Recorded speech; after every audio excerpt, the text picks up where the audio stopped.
राम राम, जय सिया राम। आज से शारदीय नवरात्र शुरू हो रहा है, तो मैं सिस्किया की तरफ से आप सबको इस नवरात्रि की ढेरों शुभकामनाएं देती हूँ। लेकिन आज की वीडियो का टॉपिक बहुत ही सेंसिटिव है। अभी कुछ दिन पहले एक न्यूज़ आई थी, एक स्टूडेंट था बीटेक में, उसका एडमिशन होना था या शायद हो चुका था। 95 लाख रुपए वो अपने फीस के एडमिशन के पैसे ड्रीम इलेवन जैसे सट्टेबाजी के ऐप में हार चुका था और वो फूट फूट करके रो रहा था। तो इन सब चीज़ों का जिम्मेदार क्यों है, कौन है?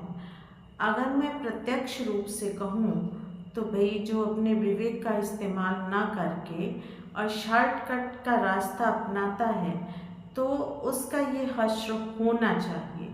लेकिन नैतिकता के नाते ये बात सही नहीं है।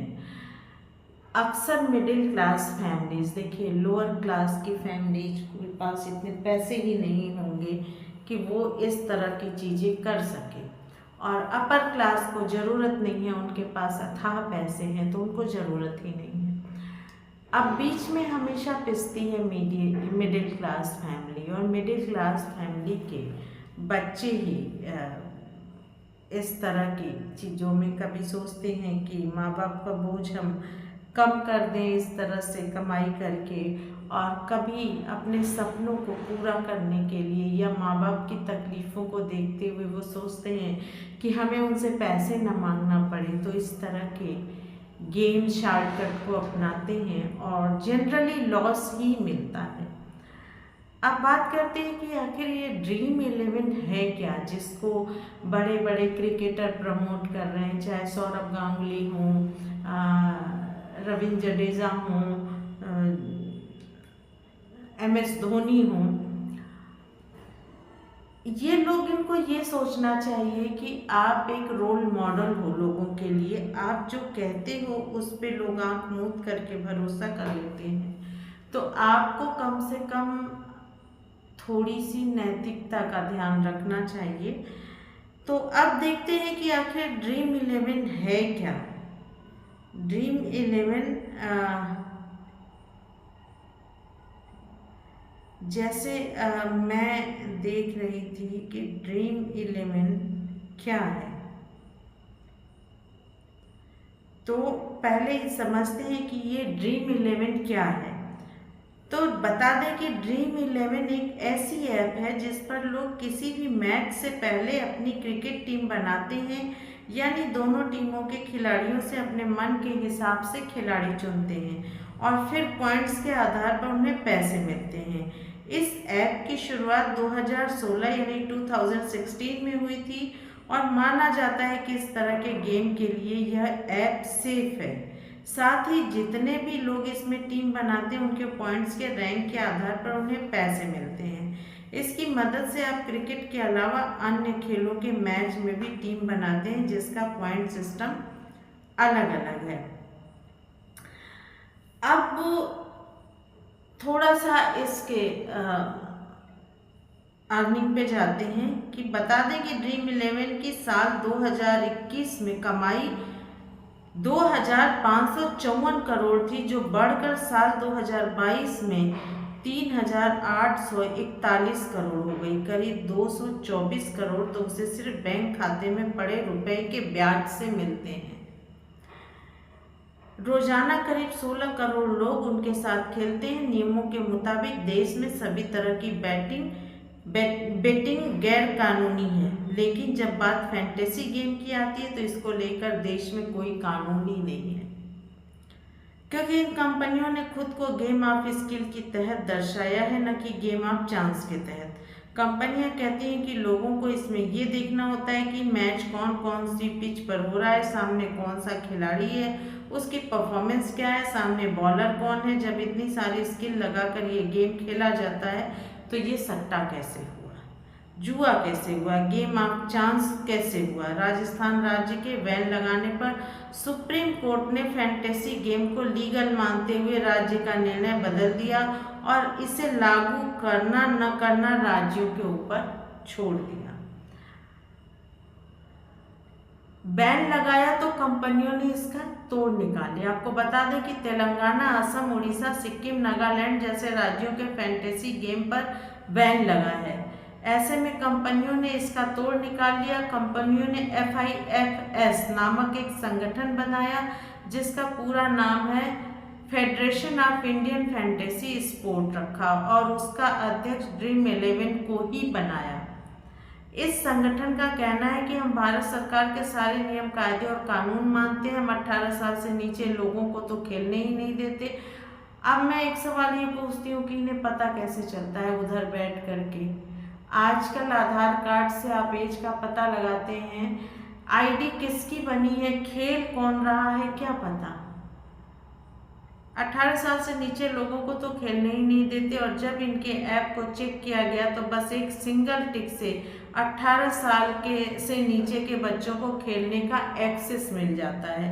कैसे बनाते हैं टीम, इस पे ज़्यादा नहीं बात करते हैं, ठीक है। पॉइंट कैसे मिलते हैं ये आप सब जानते होंगे क्योंकि 80% लोग इसमें खेल रहे हैं। कुछ ना कुछ कमाई होती है इस गेम में। रैंक के आधार पर प्राइज मिलती है। हालांकि ऐसा नहीं है कि सिर्फ टॉप रैंकर्स को इनाम दिए जाते हैं। मसलन आप 50-60 रुपये भी जीत सकते हैं तो आपको लाखों रुपए जीतने का मौका भी आपके पास है। तो सट्टा ही हुआ, सीधी सी बात है। और ऐसा नहीं है, अलग अलग एंट्री फीस देकर एक से ज़्यादा टीम भी बना सकते हैं। एक अमीर लाखों बर्बाद। ऐसा नहीं है कि Dream11 गेम सभी को अमीर बना रहा है। कई लोग ऐसे हैं जो बर्बाद हुए हैं। जिन लोगों को IPL Dream11 में पैसा लगाने के बावजूद कोई कामयाबी नहीं मिली, ऐसे लोगों का कहना है कि इस गेम से दूर ही रहना ठीक है, वरना इसकी लत लग जाती है और यह लत बर्बाद कर सकती है। दरअसल रिपोर्ट के मुताबिक इस गेम का कॉन्सेप्ट यह है कि ये लाखों लोगों को बर्बाद करके किसी एक को अमीर बताता है। इंटरनेट पे मिल रहे खेलने के टिप। अब इससे भी ज़्यादा आप तो जानते हैं कि कुछ भी ट्रेंडिंग होता है तो धड़ाधड़ YouTube चैनल उस पर बनते हैं, लेकिन कोई उसका सलूशन नहीं बताता, उसके डीप में नहीं जाता। सरकार, अब सीधी सी बात है कि भाई है तो सट्टा ही, आप उसको जामा कुछ भी पहना दो, है तो सट्टा ही, फिर सरकार क्यों खामोश है। तो कई लोगों के बर्बाद होने के बावजूद सरकार ऐसे के खिलाफ कोई कार्रवाई नहीं कर पा रही है। दरअसल कंपनियों का कहना है कि इस गेम में क्रिकेट के स्किल लगाने होते हैं। ये देखना होता है कि मैच कौन सी पिच पर हो रही है। और जुआ, फिर ये जुआ कैसे हुआ, गेम ऑफ चांस कैसे हुआ। ऐसे में सरकार भी इस जुआ या सट्टा मानकर कार्रवाई नहीं कर रही है। दरअसल सरकार को भी इससे जो है वो कमाई होती है, तो सरकार शांत है। जिस तरह से ये जानते हुए कि शराब जो है वो सामाजिक पतन कर रहा है, शराब जो है वो महिलाओं पर अत्याचार कर रहा है, परिवारों को बर्बाद कर रहा है, बच्चों की शिक्षा दीक्षा बर्बाद कर रहा है, लेकिन सरकार उस पर रोक नहीं लगा रही है क्योंकि उसके रेवेन्यू का GDP जो है उसमें शराब के व्यवसाय का बहुत बड़ा हाथ है ऊपर ले जाने पे। आपको याद होगा कि कोरोना में सब कुछ बंद था, यहाँ तक कि मंदिर भी बंद थे, लेकिन शराब खानों को खोला गया और मीलों लंबी लाइनें लगी थी। तो जाहिर सी बात है कि जब इतना सब कुछ है तो सरकार क्यों रोक लगाएगी।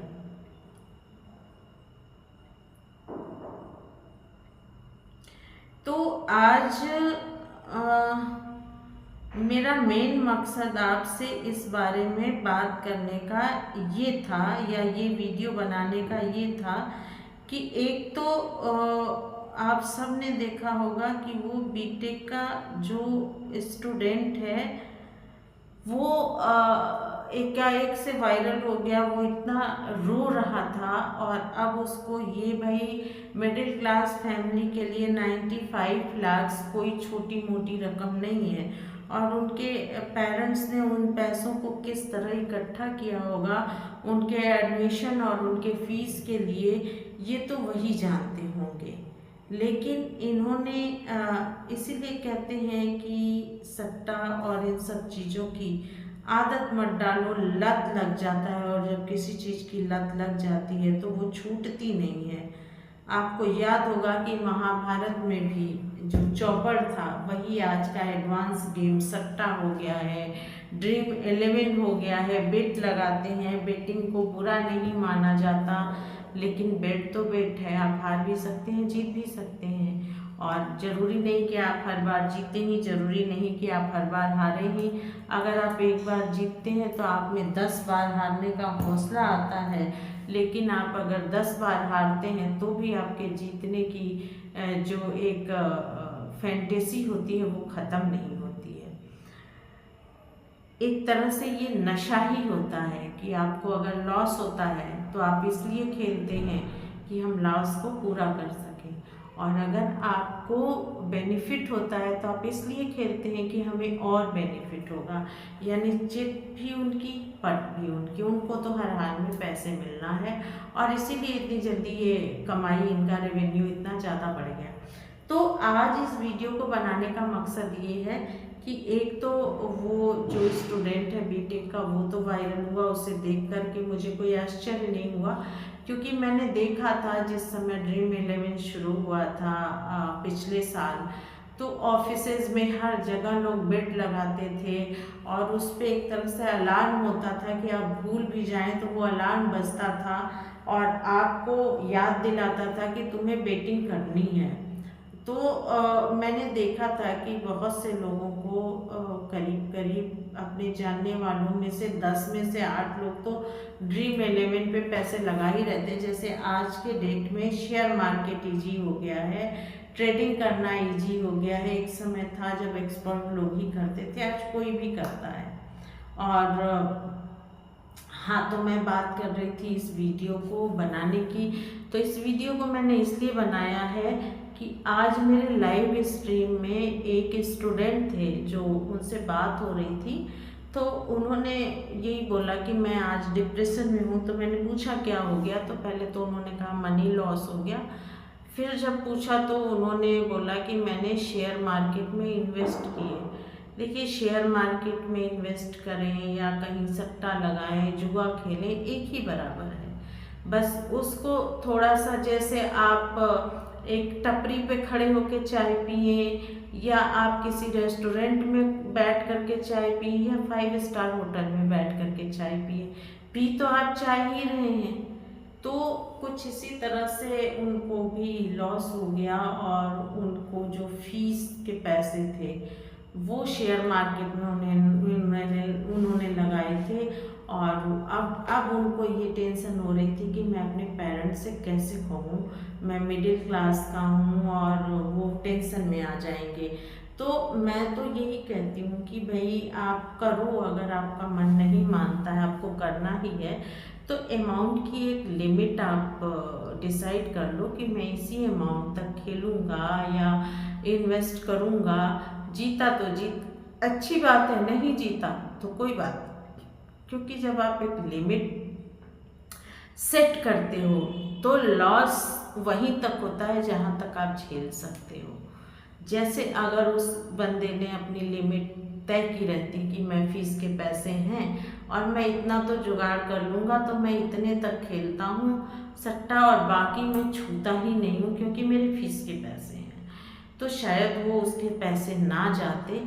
तो एनीवे ये एक ऐसा अट्रैक्शन है जिसमें दिमाग काम नहीं करता, आप एक हिप्नोटाइज से हो जाते हो, एक नशा सा हो जाता है।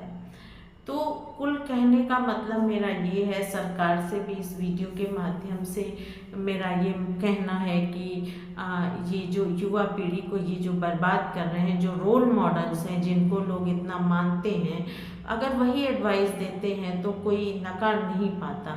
इस पे गवर्नमेंट को संज्ञान लेना चाहिए, समाज सेवी संस्थाओं को और लोगों को इस पे एक तरह से सरकार के पास अपनी अर्जी भेजनी चाहिए, ना माने तो आंदोलन करना चाहिए, क्योंकि युवा पीढ़ी का युवा पीढ़ी को ये एक तरह से बर्बाद कर रहा है।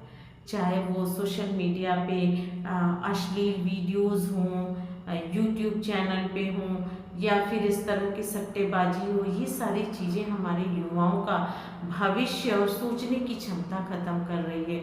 उनके सोचने की दिशा गलत तरफ जा रही है।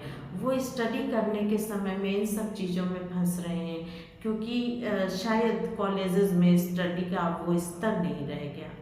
एनीवे, वीडियो बहुत लंबा हो जा रहा है। मेरा कहने का मकसद यही था कि चाहे सट्टा मार्केट हो, ड्रीम 11 हो, शेयर मार्केट हो, कुछ भी हो, आप उसमें पैसे लगाना चाहते हैं, इन्वेस्ट करना चाहते हैं, करिए, लेकिन एक लिमिट तय कर लीजिए कि मुझे इतने ही अमाउंट तक करना है, चाहे मैं हारूं चाहे जीतूं। तो आप अगर स्टूडेंट लाइफ में हैं तो आपकी फर्स्ट प्रायोरिटी है कि आप अपनी स्टडी कंप्लीट करें। मिडिल क्लास के कंधों पे बहुत जिम्मेदारियां होती हैं। आपके पेरेंट्स आपके फीस के पैसे किस तरह से इकट्ठा करते हैं ये वही जानते हैं।